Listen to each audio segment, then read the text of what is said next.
ये कहानी 15वीं सदी के एक रियल कैरेक्टर व्लाड ड्रैकुला की है, जो कि वेलेशिया और ट्रांसिल्वेनिया मौजूदा रोमानिया का बादशाह था।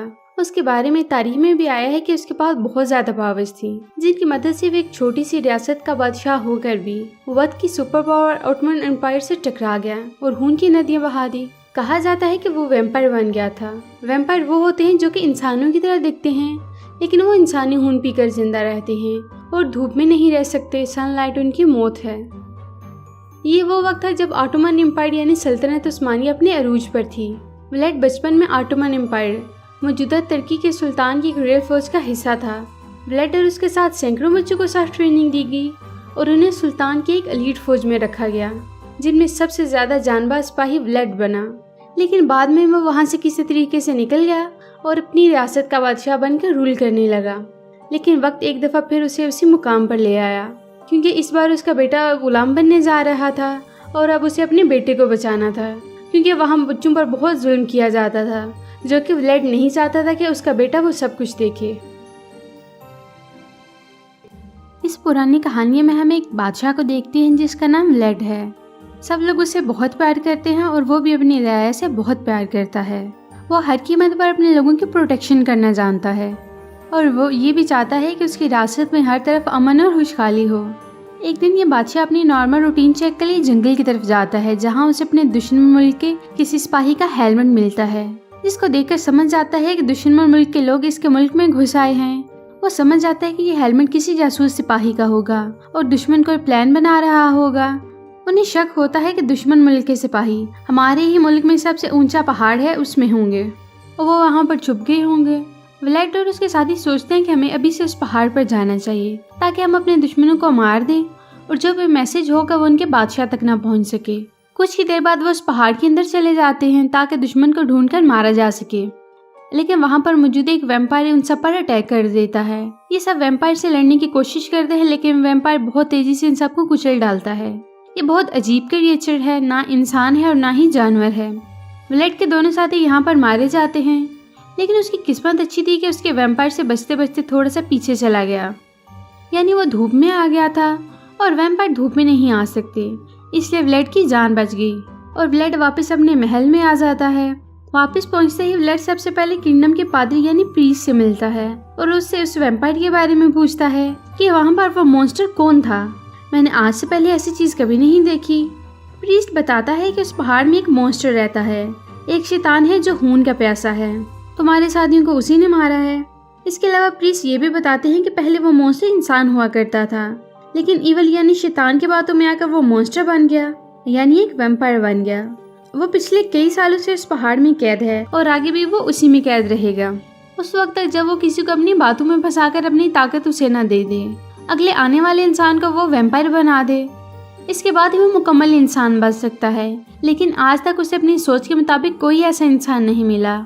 सारी बातें सुनने के बाद व्लाड उस प्रीस्ट से कहता है कि तुमने ये सब किसी और को नहीं बतानी, इसको सीक्रेट ही रखना। अगर लोगों को इस बारे में पता चल गया तो लोग डरने लग जाएंगे, परेशान हो जाएंगे।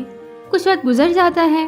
बादशाह व्लाड और उसके कुछ साथी और बहुत से लोग आपस में मिलकर महल में खाना खा रहे होते हैं और उसी वक्त इनके दुश्मन मुल्क का एक सिपाही उनके महल में आ जाता है। इनके दुश्मन मुल्क का नाम टर्की है, जो इस वक्त बहुत पावरफुल होता है और तमाम छोटे मुल्कों से हर साल कुछ न कुछ अमाउंट लिया करते हैं, जिसके बदले में टर्की इन पर हमला नहीं करता। सब छोटे मुल्कों जिनमें व्लाड का मुल्क भी शामिल है, उनको हर साल बहुत से पैसे देने पड़ते हैं, सोने के सिक्के, चांदी के सिक्के, ताकि टर्की जैसी बड़ी फौज इन पर हमला न कर सके। व्लाड ना चाहते हुए भी उन्हें सोने और चांदी के सिक्के दे देता है, मगर ये सिपाही सिक्कों के अलावा भी एक डिमांड रखते हैं, जो कि ये थी कि सिक्कों के अलावा उन्हें 100 नौजवान भी चाहिए, जिन्हें ट्रेनिंग देकर फौज का हिस्सा बनाया जाएगा। व्लाड कहता है कि 100 नौजवान हम तुम्हें नहीं दे सकते, ये रिवाज बहुत पहले हुआ करते थे, जो काफी वक्त से खत्म हो चुका है। तुम अपने सिक्के लो और यहाँ से चले जाओ, इसके अलावा मैं तुम्हारे बादशाह से खुद बात करूंगा। कुछ दिन बाद व्लाड टर्की के बादशाह से मिलता है, जिसका नाम मेहमद II है, लेकिन मेहमद II इसके बाद नहीं मानता। वो कहता है कि मुझे नौजवान हर हाल में चाहिए और उनमें तुम्हारा बेटा भी शामिल हो। सारी बात को व्लाड बहुत सोचता और बहुत गुस्से में आ जाता है और गुस्से में व्लाड अपनी तलवार से टर्की के कुछ सिपाहियों को मार देता है। ये सब वो सिपाही थे जो व्लाड के बेटे को लेने आए थे। व्लाड नहीं चाहता था कि उसका बेटा उससे दूर हो जाए, तो सब सिपाहियों को मार देता है। व्लाड का करीबी साथी उसके पास आता है और कहता है कि तुमने ये क्या कर दिया, तुमने मेहमत 2 के सिपाही मार दिए, वो उसका बदला लेगा और वो हम पर हमला करेगा और हम सबको मार देगा। लेकिन व्लेड कहता है कि वो कोई ना कोई हल जरूर निकाल लेगा और मैं अपने मुल्क की हिफाजत करना जानता हूँ। ये कहकर वो अपने घोड़े पर बैठता है और उसी वैम्पायर वाले पहाड़ की तरफ जाने लगता है। व्लेड उस पहाड़ पर पहुंच चुका है। वो पहाड़ के अंदर दाखिल होता है और वैम्पायर से जाकर मिलता है और उससे हेल्प मांगता है, क्योंकि व्लेड को अपने मुल्क को बचाना होता है, अपने दोस्तों को, अपने साथियों को, मुल्क की औरतों और बच्चों को भी। तो वो उस वैम्पायर से हेल्प मांगता है। दूसरी तरफ उस वैम्पायर को भी किसी ऐसे बंदे की तलाश होती है जो बहादुर हो, जो स्किलफुल हो, जिसे वो अपनी पावर्स दे सके और वो इस वैम्पायर के कर से आज़ाद हो सके और वो दोबारा से एक नॉर्मल इंसान बन सके। यहाँ पर दोनों को एक दूसरे की ज़रूरत थी। वैम्पायर खुद को काट कर अपना कुछ खून बर्तन में डाल कर रखता है और व्लेड को कहता है कि ये खून पी लो। खून पीते ही मेरी सारी पावर्स तुम्हारे अंदर आ जाएंगी और तुम इतने ताकतवर बन जाओगे कि अपने दुश्मन की बड़ी से बड़ी फौज को भी हरा सकोगे। चाहे तुम्हारे मुकाबले में कितने ही सोल्जर्स क्यों ना हो, सबको बहुत आसानी से हरा सकोगे। वैम्पायर उसके साथ एक डील भी करता है। वो उससे सब कुछ बताता है कि अगर वैम्पायर बनने के बाद अगले 3 दिन तुमने किसी इंसान का खून ना पिया तो चौथे दिन तुम वापस इंसान बन जाओगे, और अगले 3 दिन में किसी भी इंसान का खून पी लिया तो तुम हमेशा के लिए वैम्पायर बन जाओगे और मैं यहाँ से बिल्कुल आज़ाद हो जाऊंगा। व्लेड को अपने मुल्क को बचाने के लिए कुछ भी करना था। वो उसकी डील को एक्सेप्ट कर लेता है और उस खून को पी लेता है। खून पीते ही वो बेहोश हो जाता है। व्लेड को जंगल में होश आता है और वो देखता है कि उसके अंदर बहुत सी पावर्स आ चुकी हैं। वो बहुत तेज भागने लगा है। बहुत सी चमगादड़ें उसका साथ देने लगी हैं और वो उनकी मदद से किसी को भी बहुत ज्यादा नुकसान पहुंचा सकता है। व्लेड अपने महल में वापस आ जाता है और इतनी देर में टर्की के बहुत से सोल्जर उसके महल पर हमला कर देते हैं। सबसे लड़ने के लिए व्लेड अपने महल से अकेला निकलता है और इन सबसे लड़ने लगता है। टर्की के कई हजार सोल्जर्स होते हैं। सबसे व्लेड तलवार से अपने हाथों से, नेज़ों से अकेले ही लड़ रहा होता है। थोड़ी देर में व्लेड सब सोल्जर्स को मार देता है। जब वो वापस अपने महल की तरफ आ रहा होता है तो सब साथी बहुत हैरान होते हैं। वो सब ये पूछते हैं कि तुमने ये सब कैसे किया। व्लेड सिर्फ इतना ही कहता है कि इस बारे में मुझसे कोई कुछ न पूछे। अब तक व्लेड के वैम्पायर होने के सीक्रेट किसी को पता नहीं था। कुछ वक्त के बाद टर्की के बादशाह मेहमत 2 के पास ये पैगाम जाता है कि ट्रांसिल्वेनिया यानी व्लेड के मुल्क में हमारे हजारों सोल्जर्स को मार डाला है। मेहमत 2 कहता है कि मुझे इससे फर्क नहीं पड़ता। 1 लाख लोगों की फौज तैयार कर उन पर हमला कर दो और उन्हें जड़ से उखेड़ दो। ये सब प्लान कर ही रहे होते हैं कि हम व्लेड के मुल्क पर हमला करेंगे। व्लेड इनके मरे हुए सोल्जर्स इनकी तरफ वापस भेज देता है। मेहमत 2 जब अपने मरे हुए सिपाही देखता है तो और ज्यादा गुस्से में आ जाता है और हुक्म देता है कि जितनी जल्दी हो सके फौरन ट्रांसिल्वेनिया की तरफ रवाना हूँ। दूसरी तरफ व्लेड की वाइफ को व्लेड का राज पता चल जाता है और वो उसे रिलैक्स होने को कहता है। वो कहता है कि मैं इस कर से आज़ाद हो जाऊंगा। सिर्फ 2 दिन इंतजार करना पड़ेगा। 2 दिन किसी भी इंसान का खून नहीं पीना और सबको सेफ रखने के लिए वो अपनी बीवी और साथियों से कहता है कि तुम लोग महल से दूर चर्च में चले जाओ। वो सब इसलिए करता है ताकि सब महफूज रह सकें, दुश्मनों से भी और व्लेड से भी। वो उनके साथ इसलिए नहीं जाता क्योंकि दिन का वक्त था और वैम्पायर दिन में नहीं निकल सकते। व्लेड के साथ ही चर्च में जा रहे होते हैं। रास्ते में ही टर्की के कुछ सिपाही इन पर हमला कर देते हैं। इस हमले में बहुत सारे लोग मारे जाते हैं। व्लेड भी उसी वक्त आ जाता है और एक एक करके सबको मारना शुरू कर देता है। बच जाने वाले सिपाही जब टर्की वापस जाते हैं तो वहाँ ये खबर आग की तरह फैल जाती है कि व्लेड एक शैतान है, एक वैम्पायर है और उसको हराना नामुमकिन है। ये सब सुनते ही टर्की की फौज में डर बैठ जाता है और व्लेड का मुकाबला नहीं करना चाहते। मेहमत 2 जानता था कि अगर उसकी फौज का मोराल गिर गया तो वह भी जंग जीत नहीं सकता। उनका डर खत्म करने के लिए फौज की आंखों पर पट्टी लगा देता है ताकि वो ना तो उसे देख सके, ना उनके दिल में कोई डर बैठे, और इन सिपाहियों को जंग के लिए भेज देता है।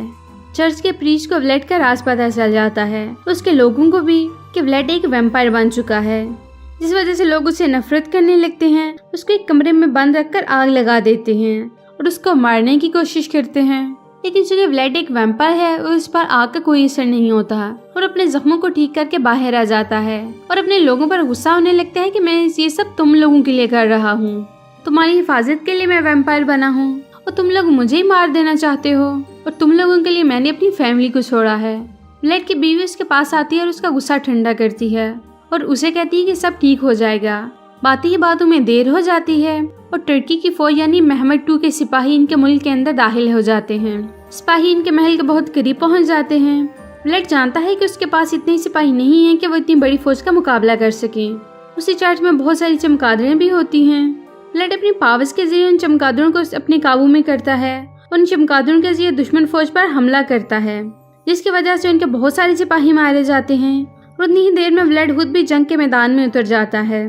दूसरी तरफ मेहमत 2 के कुछ सिपाही छुपकर महल में दाखिल हो जाते हैं, उसी महल में जिसमें ब्लेड की बीवी और बेटा था। ये सिपाही ब्लेड की वाइफ को मारकर गिरा देते हैं और उसके बेटे को अपने साथ ले जाते हैं। ब्लेड की बीवी महल से नीचे गिर रही होती है। ब्लेड देखता है तो वो उसे बचाने की कोशिश करता है। वो उसे पकड़ तो लेता है मगर अभी तक कामयाब नहीं होता। उसकी बीवी मरने ही वाली होती है। उसे अपना खून पीने को कहती है, क्योंकि अगर तुम ऐसा करोगे तो तुम्हारी वैम्पायर वाली पावर्स हमेशा तुम्हारे साथ रहेंगी और तुम हमारे बेटे को बचा सकते हो। ब्लेड का ये वैम्पायर के तौर पर आखिरी दिन होता है, लेकिन अगर वो किसी का खून पी लेगा तो वो वैम्पायर बना रहेगा।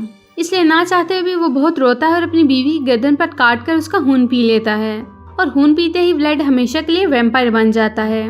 उसका ये मतलब है कि वह बूढ़ा आदमी जो पहाड़ पर रहता था वो वैम्पायर नहीं रहा, क्योंकि ये डील थी उनकी। अब ब्लेड अपने मरते हुए साथियों के पास आता है और उन्हें अपना खून पिलाता है ताकि वो भी इस तरह पावरफुल हो जाएं और फौरन अपने दुश्मन पर हमला करके उनको हरा सके। और ये सब लोग दुश्मन पर हमला कर देते हैं। ब्लेड अपनी पावर्स का इस्तेमाल करता है ताकि सूरज की रोशनी को छुपाया जा सके।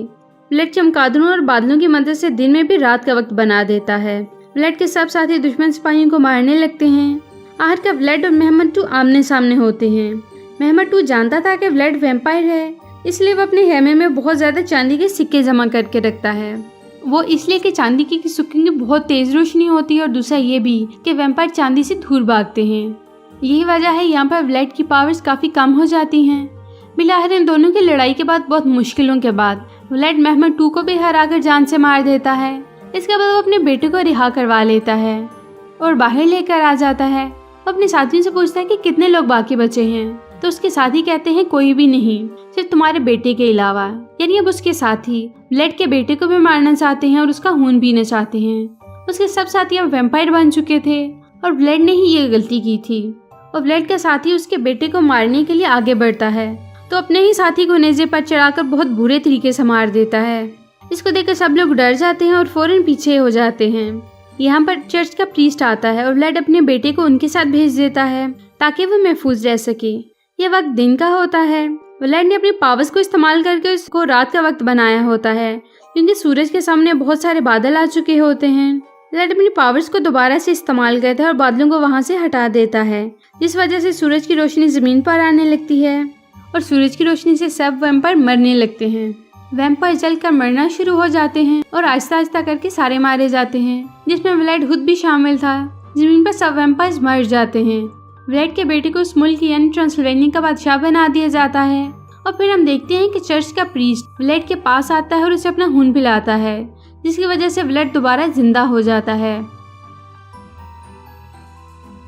पोस्ट क्रेडिट सीन में हम कई सौ साल बाद का वक्त देखते हैं, यानी 2014 का। ब्लेड यूरोप में किसी जगह घूम रहा है। वो वैम्पायर जो था तो अब भी जिंदा है। उसे यहाँ एक लड़की मिलती है जिसकी शक्ल हूबहू उसकी वाइफ जैसी थी। वो उससे बातें करने लगता है और अपनी वाइफ की फेवरेट लाइंस बोलता है, तो वो कहती है कि ये तो मेरी फेवरेट पॉइंट की लाइंस हैं। वो हैरान थी कि उसे कैसे पता। वो उसकी तरफ किसी अनजान वजह से अट्रैक्ट हो रही थी और उसे अपना नेम मरीना बताती है और वो अपना ब्लेड। दोनों बातें करते हुए आगे बढ़ जाते हैं। यहाँ हम उस पहाड़ वाले वैम्पायर को भी देखते हैं जो कि एक जगह बैठा उन्हें देख रहा था और इनका पीछा शुरू करने से पहले कहता है Let the games begin. यानी अब मॉडर्न वक्त में उनकी जंग होने वाली थी। तो ये थी इस मूवी की कहानी। उम्मीद करती हूँ कि आपको ये वीडियो पसंद आई होगी। अगर आपको हमारी वीडियो अच्छी लगी तो हमारी वीडियो को लाइक करें, शेयर करें और हमारे चैनल को सब्सक्राइब करें ताकि इस तरह की इंटरेस्टिंग वीडियोज़ आपको मिलती रहें।